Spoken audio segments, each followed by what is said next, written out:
Astrophotographer Jodi Totten sent in a photo of a Perseid meteor taken in Mt. Juliet, Tennessee, on August 13, 2014. Credit Jodi Totten. The Perseid meteor shower happens every August.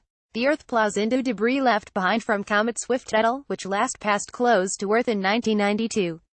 For 2017, the Perseids will be visible from July 17 to August 24, with a peak during the overnight hours of August 11-12, and also August 12-13. You can find out exactly what to look for this year in our 2017 Perseid Meteor Shower Observing Guide. While the comet poses no threat to the planet for the foreseeable future, it is a very large object. Its nucleus of 6 miles (9.7 kilometers) in diameter is about the same size as the one that crashed into Earth about 66 million years ago and killed the dinosaurs. Swift-Tuttle was discovered independently by two astronomers, Lewis Swift and Horace Tuttle, in 1862. When it last made a pass by Earth in 1992, it was too faint to be seen with the naked eye. The next pass, in 2126, could make it a naked-eye comet similar in brightness to the 1997 Hale-Bopp comet, providing that predictions are correct. A prediction from a few years ago said that Swift-Tuttle could collide with Earth during its next pass, but examining the record of past comets showed that its orbit is far more stable than that. Swift-Tuttle poses no danger to Earth for the foreseeable future, although in a millennium it is expected to pass within a million miles (1.7 million kilometers) of the planet. Night sky watcher David Kingham took this photo of the Perseid meteor shower from Snowy Range in Wyoming on August 12, 2012. Credit David Kingham. David Kingham photography. Meteor showers are named after the constellation from which the meteors appear to emanate. From Earth's perspective, the Perseids appear to come approximately from the direction of the northern hemisphere constellation Perseus.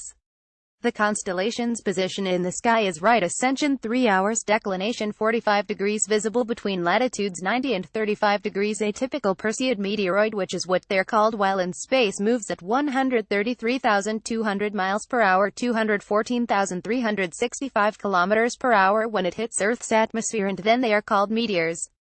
Most of the Perseids are tiny, about the size of a sand grain.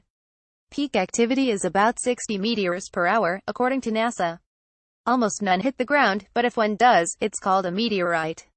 Peak temperatures for Perseids are more than 3,000 degrees Fahrenheit, 1,650 Celsius, as each fragment travels through the atmosphere and both compresses and heats the air in front of it. Most of the fragments are visible when they are about 60 miles (97 kilometers) from the ground. The meteors are bright, and showers take place during August, which is an easy time for amateur astronomers to stay outside in the northern hemisphere, as it is summertime. The Perseids are also one of the most well-known showers, NASA noted. The Perseids are typically fast and bright meteors that frequently leave trails, the agency wrote. For years before and after Swift-Tuttle's return in 1992, the Perseids had a spectacular run where amateur astronomers would see as many as several hundred meteors an hour. The most likely reason was that the Perseids' parent comet was itself passing through the inner solar system, and that the streams of Perseid meteoroids in the comet's vicinity were larger and more thickly clumped together, leading to brighter meteors as well as much higher than normal meteor rates, wrote Space.com skywatching columnist Joe Rao in a past Space.com article. In the decades since, however, activity has fallen more to normal levels, although astronomers still characterize the shower as one of the best to watch every year.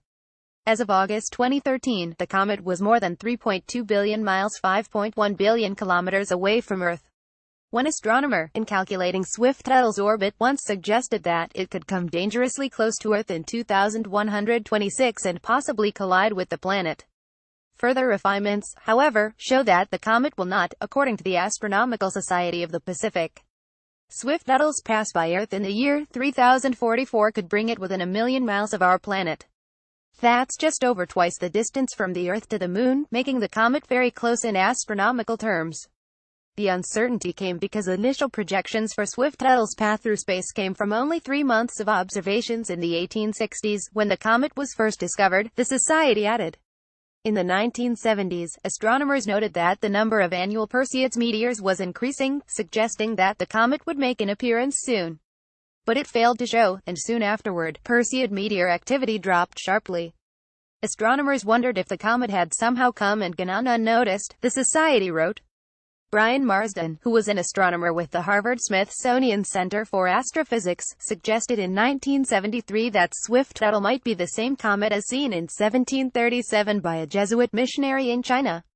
Marsden suggested the comet would return in 1992, which it did, but its closest approach was 17 days different from his prediction. He continued tweaking his calculations. Although he initially predicted a possible collision in 2126, he examined the historical record and found observations of a comet in a similar track as far back as at least 188 AD, allowing him to calculate the comet would pose no harm. His new calculations show comet Swift-Tuttle will pass a comfortable 15 million miles from Earth on its next trip to the inner solar system, the Society wrote.